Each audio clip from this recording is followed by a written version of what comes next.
Hi friends, സ്റ്റിയാൻ ഇൻറ്റീരിയേഴ്സിൻ്റെ പുതിയൊരു വീഡിയോയിലേക്ക് എല്ലാ കൂട്ടുകാർക്കും സ്വാഗതം. ഇന്ന് ഞാൻ നിങ്ങളെ പരിചയപ്പെടുത്തുന്നത് ഡൈനിങ് റൂമിൽ ഏറ്റവും ഭംഗിയുള്ളതും ഏറ്റവും അത്യാവശ്യമായ ഒരു ഇൻറ്റീരിയറാണ് വാഷ് കൗണ്ടറുകൾ.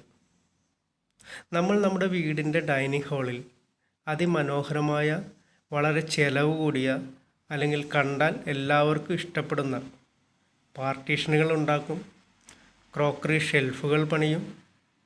വാഷ് കൗണ്ടറിൻ്റെ കാര്യം വരുമ്പോൾ പിശുക്കെന്ന് കാണിക്കുന്നവരുണ്ട്.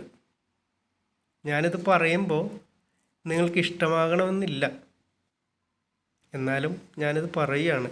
നമ്മുടെ വീട്ടിലൊരു ഗസ്റ്റ് വന്നു എന്നിരിക്കട്ടെ, നമ്മൾ അവർക്ക് നല്ല ഭക്ഷണവും മറ്റും കൊടുക്കും. ഒരുപക്ഷെ വളരെ നല്ല ഡൈനിങ് ടേബിൾ ഇരുത്തിയായിരിക്കും നമ്മൾ ഭക്ഷണം കൊടുക്കുക. അതിനുശേഷം കൈ കഴുകാൻ വരുമ്പോൾ നല്ല വാഷ് കൗണ്ടറല്ല നമ്മുടെ വീട്ടിലുള്ളത് എങ്കിൽ അവരുടെ മുഖം മങ്ങും.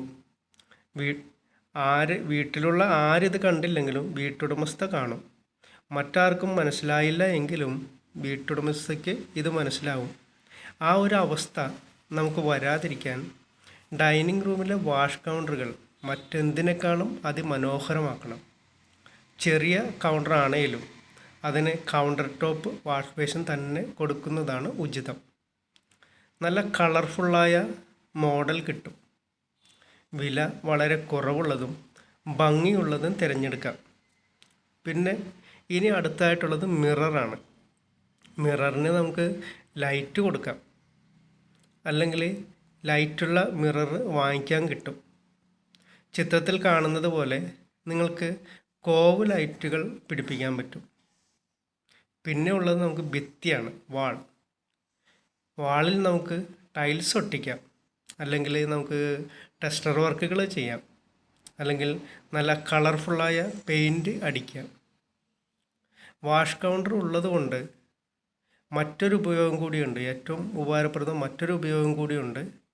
Hand wash, towel, cleaning items എന്നിങ്ങനെയുള്ള സാധനങ്ങൾ നമുക്ക് സൂക്ഷിച്ചു വയ്ക്കാം, അല്ലെങ്കിൽ സ്റ്റോക്ക് ചെയ്ത് വെക്കാം. ഈ വീഡിയോ ഉപകാരപ്രദമാകും എന്ന് കരുതുന്നു. നിങ്ങളുടെ വിലയേറിയ നിർദ്ദേശങ്ങളും അഭിപ്രായങ്ങളും ദയവായി കമൻറ്റ് ചെയ്യുക. ഇതുമായി ബന്ധപ്പെട്ട എന്തെങ്കിലും സംശയം നിങ്ങൾക്കിനിയും ബാക്കിയുണ്ടെങ്കിൽ എന്നെ നിങ്ങൾക്ക് വിളിക്കാവുന്നതാണ്. ഈ വീഡിയോ ഉപകാരപ്രദമാകും എന്ന് കരുതുന്നു. ഈ ചാനൽ നിങ്ങൾ സബ്സ്ക്രൈബ് ചെയ്യാതെയാണ് കാണുന്നതെങ്കിൽ ദയവായി എൻ്റെ ഈ ചാനൽ നിങ്ങൾ